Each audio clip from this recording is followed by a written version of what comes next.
La candente mañana de febrero en que Beatriz Viterbo murió, después de una imperiosa agonía que no se rebajó un solo instante ni al sentimentalismo ni al miedo, noté que las carteleras de fierro de la Plaza Constitución habían renovado no sé qué aviso de cigarrillos rubios. El hecho me dolió, pues comprendí que el incesante y vasto universo ya se apartaba de ella, y que ese cambio era el primero de una serie infinita. Cambiará el universo, pero yo no, pensé con melancólica vanidad. Alguna vez, lo sé, mi vana devoción la había exasperado. Muerta, yo podía consagrarme a su memoria sin esperanza, pero también sin humillación. Consideré que el 30 de abril era su cumpleaños. Visitar ese día la casa de la calle Garay para saludar a su padre y a Carlos Argentino Daneri, su primo hermano, era un acto cortés y reprochable, tal vez ineludible. De nuevo aguardaría en el crepúsculo de la abarrotada salita. De nuevo estudiaría las circunstancias de muchos retratos. Beatriz Viterbo, de perfil, en colores. Beatriz con antifaz, en los carnavales de 1921. La primera comunión de Beatriz. Beatriz el día de su boda con Roberto Alessandri. Beatriz poco después del divorcio. En un almuerzo del Club Hípico. Beatriz en Quilmes, con Delia San Marco Porcel y Carlos Argentino. Beatriz con el pequinés que le regaló Villegas a Edo. Beatriz de frente y de 3/4, sonriendo, la mano en el mentón. No estaría obligado como otras veces a justificar mi presencia con módicas ofrendas de libros. Libros cuyas páginas finalmente aprendí a cortar para no comprobar, meses después, que estaban intactos. Beatriz Viterbo murió en 1929. Desde entonces no dejé pasar un 30 de abril sin volver a su casa. Yo solía llegar a las 7:15 y quedarme unos 25 minutos. Cada año aparecía un poco más tarde y me quedaba un rato más. En 1933, una lluvia torrencial me favoreció. Tuvieron que invitarme a comer. No desperdicié, como es natural, un buen precedente. En 1934 aparecí, ya dadas las 8, con un alfajor santafesino. Con toda la naturalidad me quedé a comer. Así, en aniversarios melancólicos y vanamente eróticos, recibí las graduales confidencias de Carlos Argentino Daneri. Beatriz era alta, frágil, muy ligeramente inclinada. Había en su andar, sin el oxímoron es tolerable, una como graciosa torpeza. Un principio de éxtasis. Carlos Argentino es rosado, considerable, canoso, de rasgos finos. Ejerce no sé qué cargo subalterno en una biblioteca ilegible de los arrabales del sur. Es autoritario, pero también es ineficaz. Aprovechaba hasta hace muy poco las noches y las fiestas para no salir de su casa. A 2 generaciones de distancia, la S italiana y la copiosa gesticulación italiana sobreviven en él. Su actividad mental es continua, apasionada, versátil y del todo insignificante. Abunda en inservibles analogías y en ociosos escrúpulos. Tiene, como Beatriz, grandes y afiladas manos hermosas. Durante algunos meses padeció la obsesión de Paul Fort, menos por sus baladas que por la idea de una gloria intachable. Es el príncipe de los poetas de Francia, repetía con fatuidad. En vano te revolverás con él. En vano te revolverás contra él. No lo alcanzará. No, la más inficionada de tus saetas. En vano te revolverás contra él. No lo alcanzará. No, la más inficionada de tus saetas. El 30 de abril de 1941 me permití agregar al alfajor una botella de coñac del país. Carlos Argentino lo probó. Lo juzgó interesante y emprendió, al cabo de unas copas, una vindicación del hombre moderno. Lo evocó. Dijo con una animación algo inexplicable. Lo evoco, dijo con una animación algo inexplicable. En su gabinete de estudio, como si dijéramos en la torre albarrana de una ciudad, provisto de teléfonos, de telégrafos, de fonógrafos, de aparatos de radiotelefonía, de cine. Lo evoco, dijo con una animación algo inexplicable.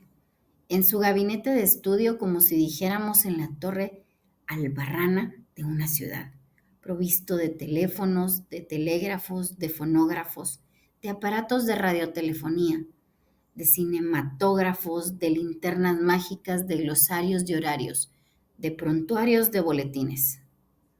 Observó que para un hombre así facultado, el acto de viajar era inútil.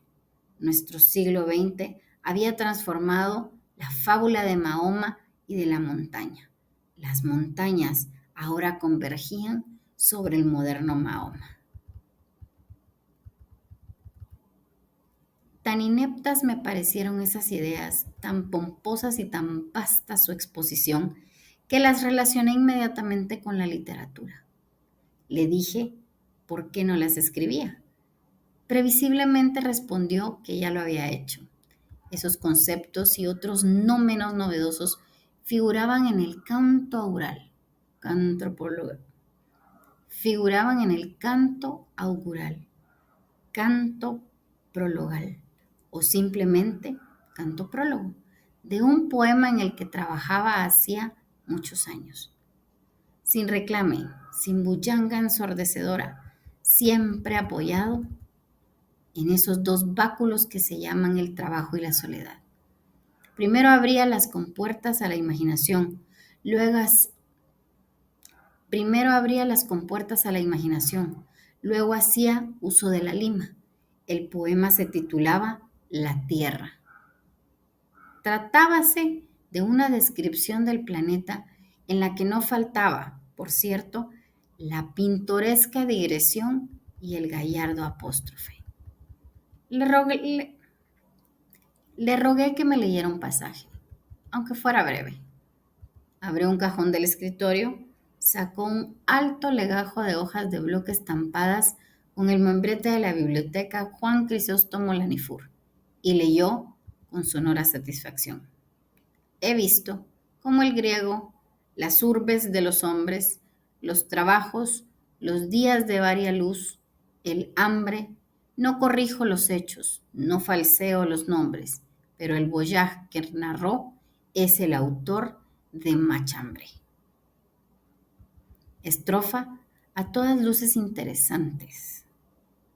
Estrofa a todas luces interesante, dictaminó. El primer verso granjea el aplauso del catedrático, del académico, del helenista, cuando no de los eruditos a la violeta, sector considerable de la opinión. El segundo pasa de Homero a Hesíodo, todo un implícito homenaje en el frontis del flamante edificio al padre de la poesía didáctica, no sin remozar un procedimiento cuyo abolengo está en la escritura, la enumeración, congiere o conglavación. La enumeración, congerie o conglobación. El tercero, barroquismo, decadentismo, culto depurado y fanático de la forma, consta de dos hemistiquios gemelos. El cuarto, francamente bilingüe, me asegura el apoyo incondicional de todo espíritu sensible a los desenfados envites de la facesia. Nada diré de la rima rara ni de la ilustración que me permite, sin pedantismo, acumular en 4 versos 3 alusiones eruditas que abarcan 30 siglos. Acumular en 4 versos 3 alusiones eruditas que abarcan 30 siglos de apretada literatura. La primera a la Odisea, la segunda a los trabajos y días, la tercera a la bagatela inmortal que nos la segunda a los trabajos y días, la tercera a la bagatela inmortal que nos deparan los ociosos, la segunda a los trabajos y días, la tercera a la bagatela inmortal que nos disparan los ocios de la pluma del saboyano. Comprendo una vez más que el arte moderno exige el bálsamo de la risa, el cerzo. El cerzo, decididamente, tiene la palabra Goldoni. Otras muchas estrofas me leyó que también obtuvieron su aprobación y su comentario profuso. Nada memorable había en ellas. Ni siquiera las juzgué mucho peores que la anterior. En su escritura había colaborado la aplicación, la resignación y el azar. Las virtudes que Daneri les atribuía eran posteriores. Comprendí que el trabajo del poeta no estaba en la poesía, estaba en la invención de razones para que la poesía fuera admirable. Naturalmente, ese ulterior trabajo modificaba la obra para él, pero no para otros. La dicción oral de Daneri era extravagante. Su torpeza métrica le vedó, salvo contadas veces, transmitir esa extravagancia al poema. Una sola vez en mi vida he tenido la ocasión de examinar los 15.000 dodecasílabos del Polibión. Esa epopeya topográfica en la que Michael Drayton registró la fauna, la flora, la hidrografía, la fauna, la flora, la fauna, la flora, la hidrografía, la orografía, la historia militar y monástica de Inglaterra. Estoy seguro de que ese producto considerable pero limitado es menos tedioso que la vasta empresa congenere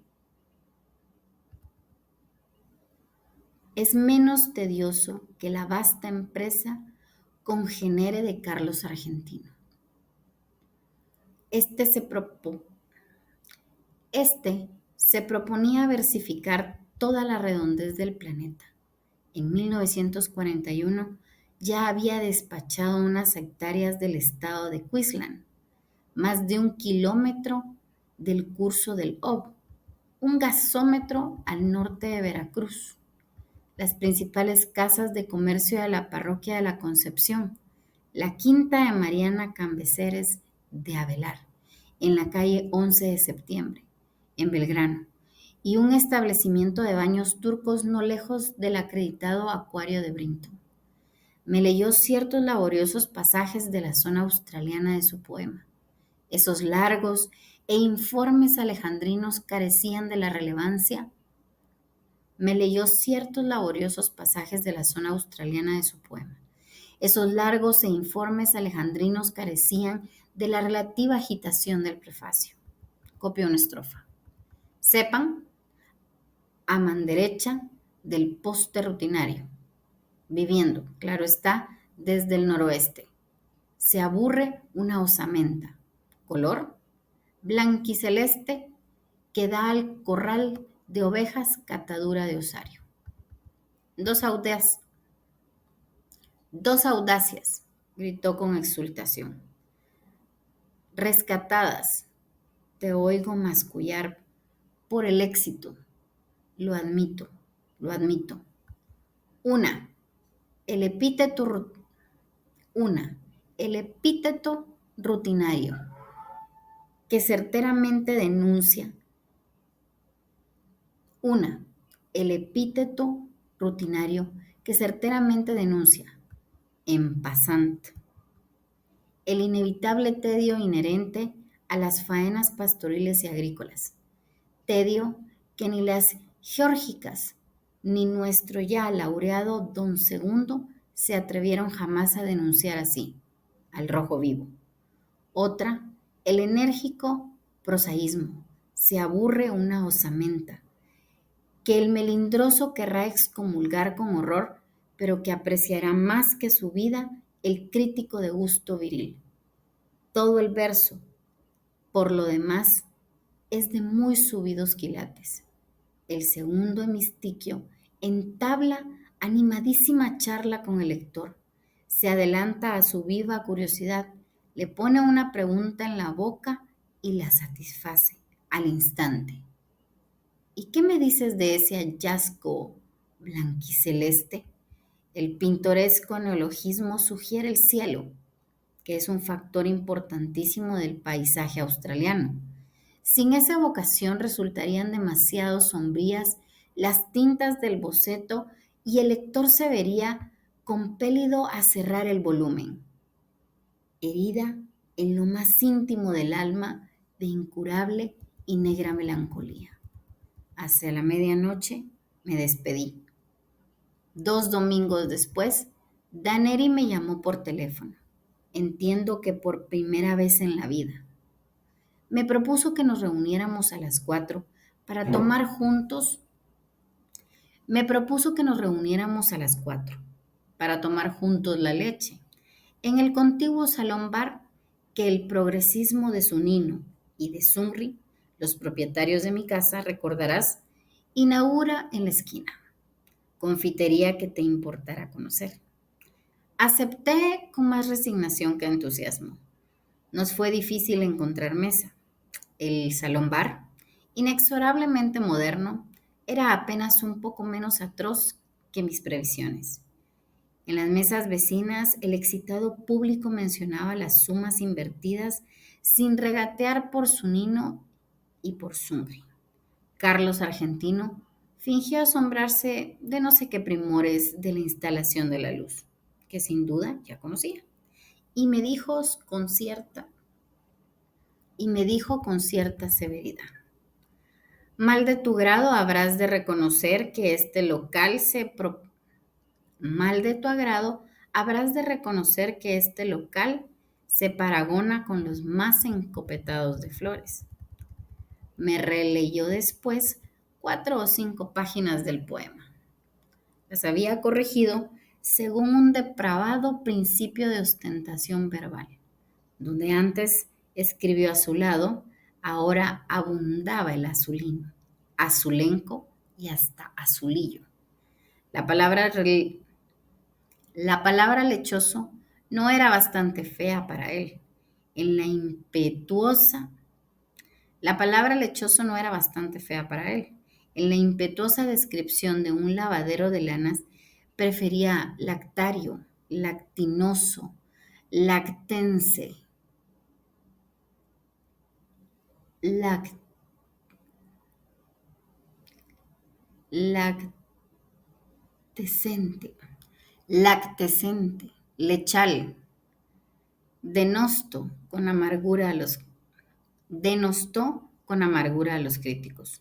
Luego, más benigno los equiparó a esas personas. Denostó con amargura a los críticos, luego más benigno los equiparó a esas personas, que no disponen de metales preciosos ni tampoco de prensas de vapor, que no disponen de metales preciosos ni tampoco de prensas de vapor, laminadores y ácidos sulfúricos para la acuñación de tesoros, pero que pueden indicar a los otros el sitio de un tesoro. Acto continuo censuró la progolmanía. Acto continuo censuró la prologomanía. Acto continuo censuró la prologomanía. Acto continuo censuró la prologomanía. Acto continuo censuró la prologomanía, de la que ya hizo mofa. En la donosa Acto continuo censuró la prologomanía, de la que ya hizo mofa.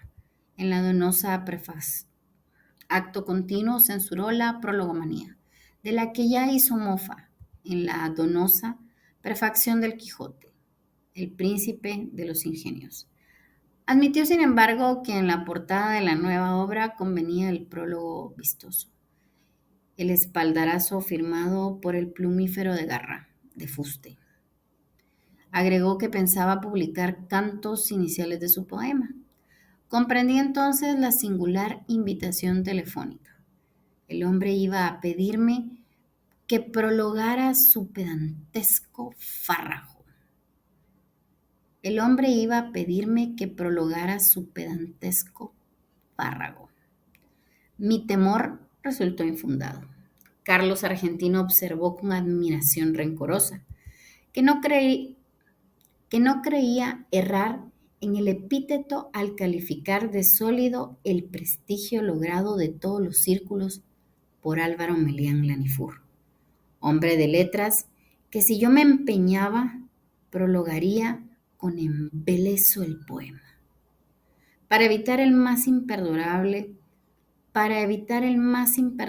de los fracasos, yo tenía que hacerme portavoz de dos méritos inconcusos: la perfección formal, y el rigor científico. Porque ese dilatado jardín de tropos, de figuras, de galanuras, no tolera un solo detalle que no confirme la severa verdad. Agregó que Beatriz siempre se había distraído con Álvaro. Asentí, profusamente asentí. Aclaré para mayor verosimilitud que no hablaría el lunes con Álvaro, sino el jueves, en la pequeña cena que suele coronar toda reunión del club de escritores. No hay tales cenas, pero es irrefutable que las reuniones tienen lugar los jueves, hecho que Carlos Argentino de Neri podía comprobar en los diarios y que dotaba de cierta realidad a la frase. Dije, entre adivinatorio y sagaz, que antes de abordar el tema del prólogo, describiría el curioso plan de la obra. Nos despedimos. Al doblar por Bernardo de Irigoyen, encaré con toda imparcialidad los porvenires que me quedaban. A. Hablar con Álvaro y decirle que el primo hermano, aquel de Beatriz, ese eufemismo explicativo me permitiría nombrarla. Había elaborado un poema que parecía dilatar hasta lo infinito las posibilidades. Había elaborado un poema que parecía dilatar hasta lo infinito las posibilidades de la cacofonía y el caos. B. No hablar con Álvaro. Preví lúcidamente que mi desidia optaría por la B. A partir del viernes, a primera hora, empezó a inquietarme el teléfono. Me indignaba que ese instrumento, que algún día produjo la irrecuperable voz de Beatriz, pudiera rebajarse a receptáculo de las inútiles y quizá coléricas quejas de ese engañado Carlos Argentino de Neri. Felizmente nada ocurrió, salvo el rencor inevitable que me inspiró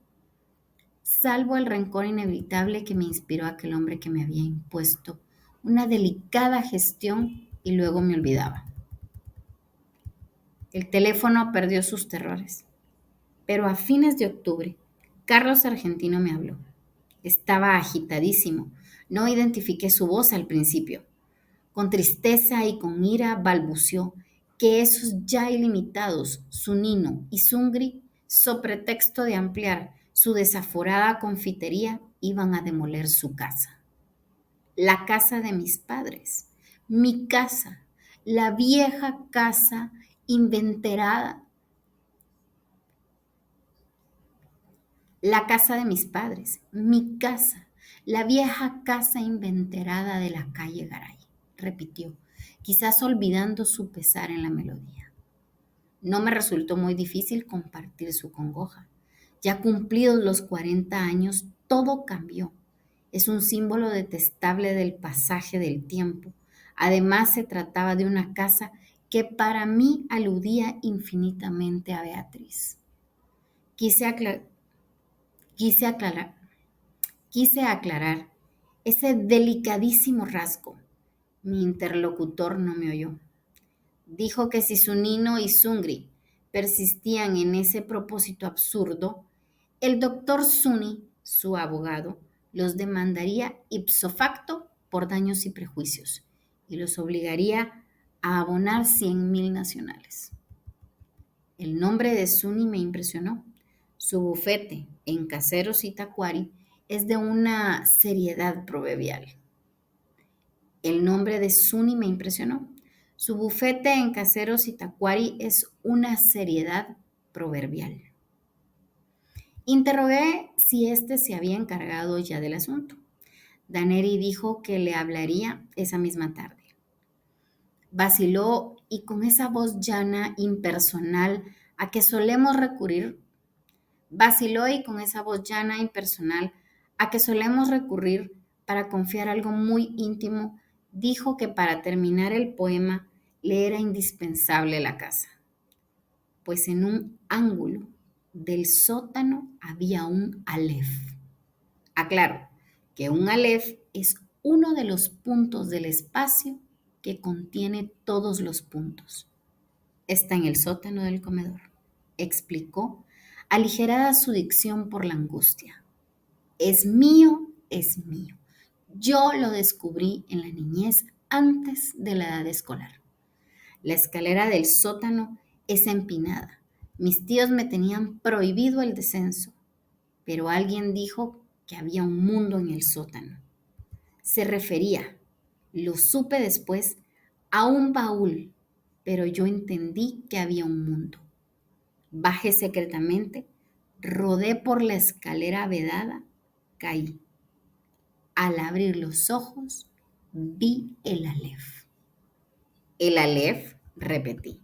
Sí, el lugar donde están, sin confundirse, todos los lugares del orbe, vistos de todos los ángulos. A nadie revelé mi descubrimiento, pero volví.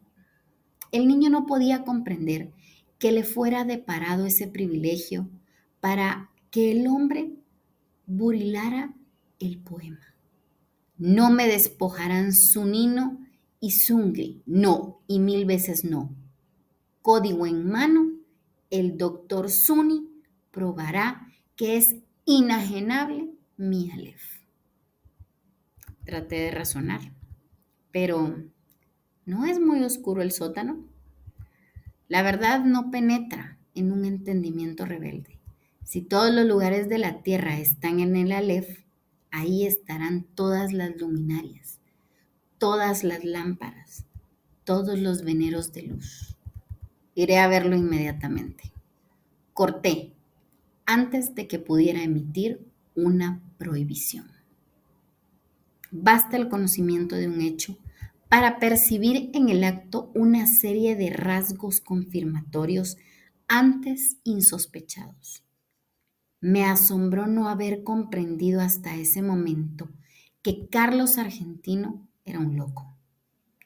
Todos esos Viterbo. Por lo demás, Beatriz, yo mismo suelo repetirlo, era una mujer, una niña de una clarividencia casi implacable, pero había en ella negligencias, distracciones, desdenes, verdades, crueldades que tal vez reclamaban una explicación patológica.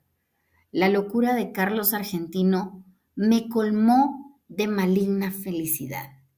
Íntimamente siempre nos habíamos detestado. En la calle Garay, la sirvienta me dijo que tuviera la bondad de esperar. El niño estaba, como siempre, en el sótano revelando fotografías. Junto al jarrón sin una flor, en el piano inútil, sonreía, más intemporal que anacrónico.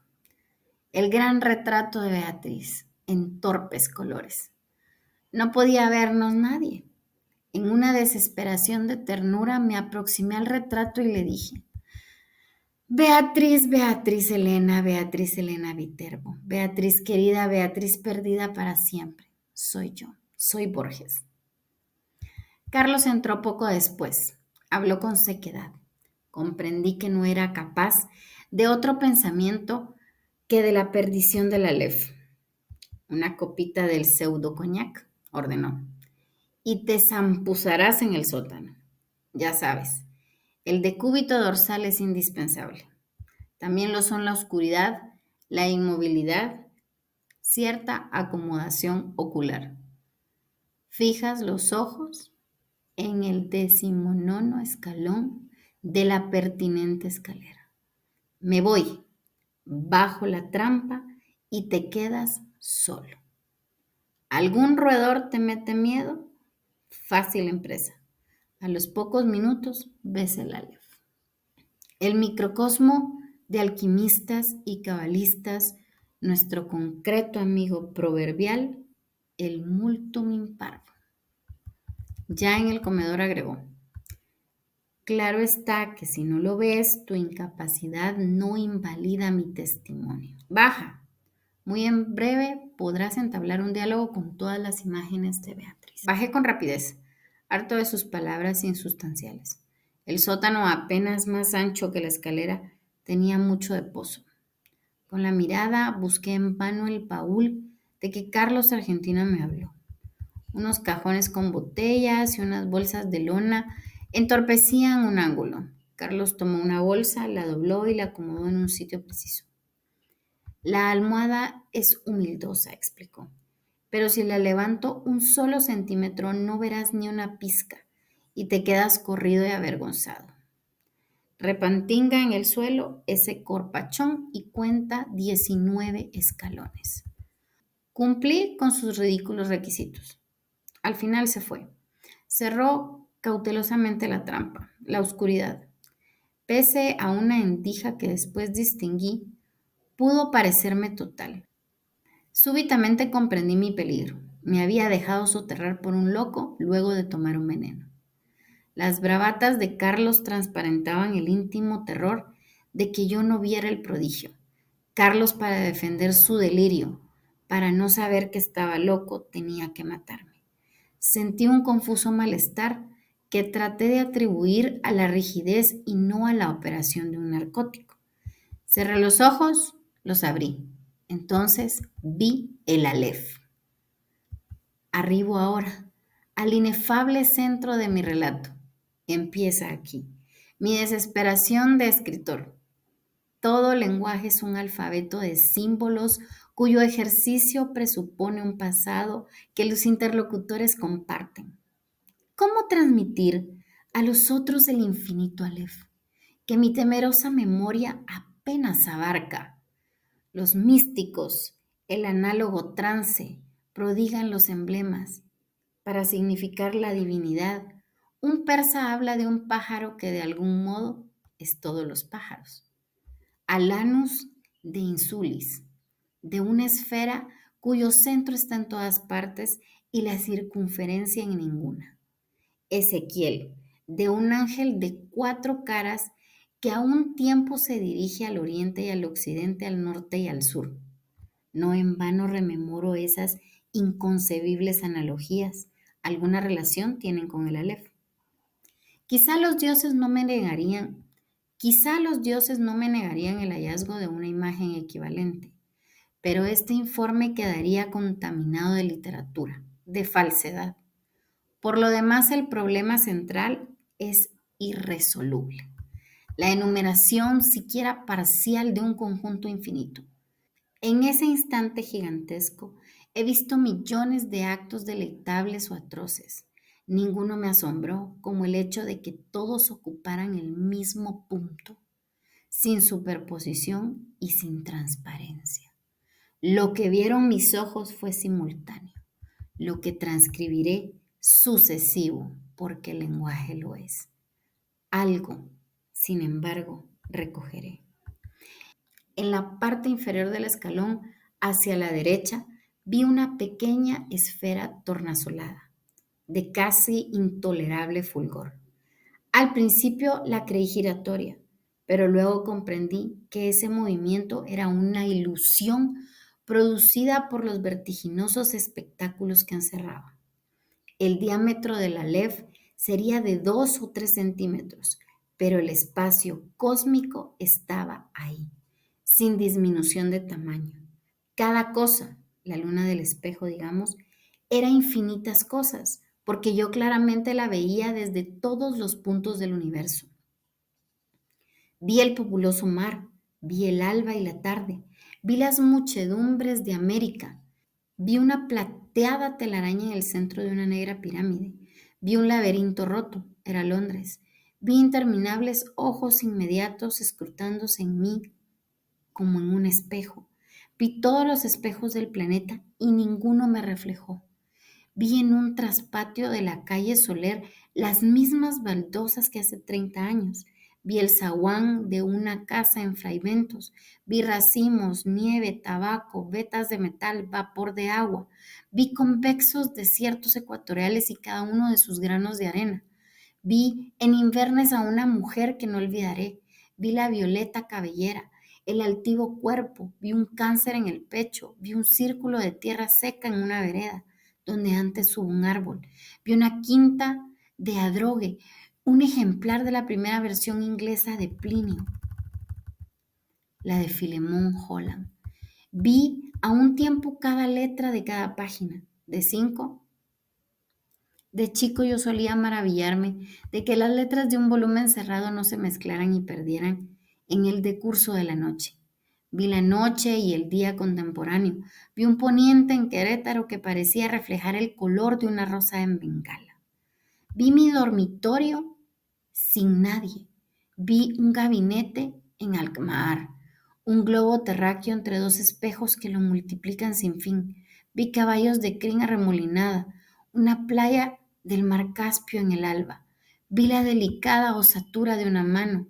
Vi a los sobrevivientes de una batalla enviando tarjetas postales. Vi en un escaparate de Misapur una baraja española. Vi las sombras oblicuas de unos helechos en el suelo de un invernáculo. Vi tigres émbolos, bisontes, marejadas y ejércitos. Vi todas las hormigas que hay en la tierra. Vi un astrolabio persa. Vi un cajón del escritorio y la letra me hizo temblar. Cartas obscenas, increíbles, precisas, que Beatriz había dirigido a Carlos Argentino. Vi un adorado monumento en la Chacarita.